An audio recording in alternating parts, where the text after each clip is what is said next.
बाबा खूप बोर होतंय, काहीतरी नवीन फ्रेश ऑर्डर करा ना. माझ्याकडे एक सरप्राईज आहे. स्वाद गोकुळचा आस्वाद परंपरेचा गोडवा नात्याचा गारवा आनंदाचा गोकुळ आईस्क्रीम सोबती प्रत्येक क्षणाचा गोकुळ आईस्क्रीम. देवगड जामसंडे नगरपंचायत हद्दीतील रस्त्यांची अत्यंत दुरवस्था झाल्यानं नागरिकांमध्ये नाराजी आहे.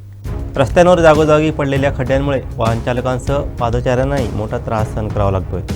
तसं शहरातील विविध मूलभूत सुविधांबाबतही नागरिकांच्या वतीने देवगड जामसंडे शहर विकास समन्वय समितीनं नगरपंचायतच्या मुख्याधिकाऱ्यांना निवेदन सादर करून तातडीने उपाययोजना करण्याची मागणी केली आहे.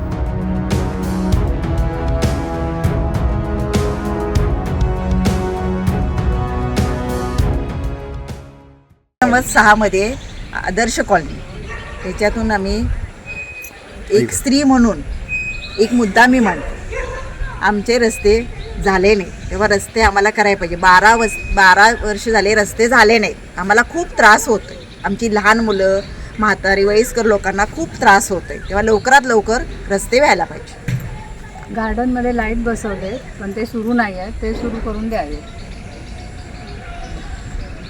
पाण्याची सोय आम्हाला करून द्या. पाण्याची सोय व्हायला पाहिजे, साफसफाई व्हायला पाहिजे, लाईटही चालू करायला पाहिजे. आता येथील रहिवाशांची प्रामुख्याने ही मागणी आहे की कॉलनीमधले जे रस्ते आहेत ते अतिशय दुरावस्थेत आहेत. रस्त्यांना मोठे मोठे खड्डे पडलेले आहेत. आपण बघायलाच तर लहान मुलं इथे सभोवताली खेळत आहेत, त्यामुळे ती धावताना पडतात आणि त्यांना लागतं. त्यामुळे कॉलनीतले पहिले रस्ते व्यवस्थित केले जावेत. तसेच आदर्शनगरमध्ये हे जे गार्डन झालेलं आहे त्या गार्डनची अवस्था ही दुरावस्था झालेली आहे. कारण गार्डन अतिशय छान आहे परंतु मेंटेनन्स नाही आहे. जिकडे सगळीकडे गार्डनमध्ये गवत वाढलेलं आहे, त्यामुळे त्यामध्ये सरपटणारे प्राणी येऊ शकतात. तिथे लहान मुलं खेळत असतात, त्यांच्या जीविताला धोका निर्माण होऊ शकतो. तसेच कॉलनी गार्डनमध्ये लाईटचे पोल बसवलेले आहेत परंतु त्यांना लाईटचं कनेक्शन दिलेलं नाही आहे.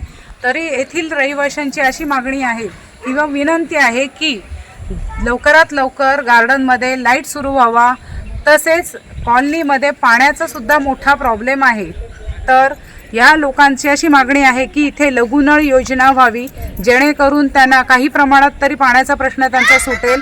तर ह्या मागण्या वॉर्ड नंबर 6 मधल्या आहेत आणि त्या तातडीने व्हाव्यात एवढी आमची समन्वय समितीची कॉलनीतल्या रहिवाशांतर्फे विनंती आहे नगरपंचायतीला.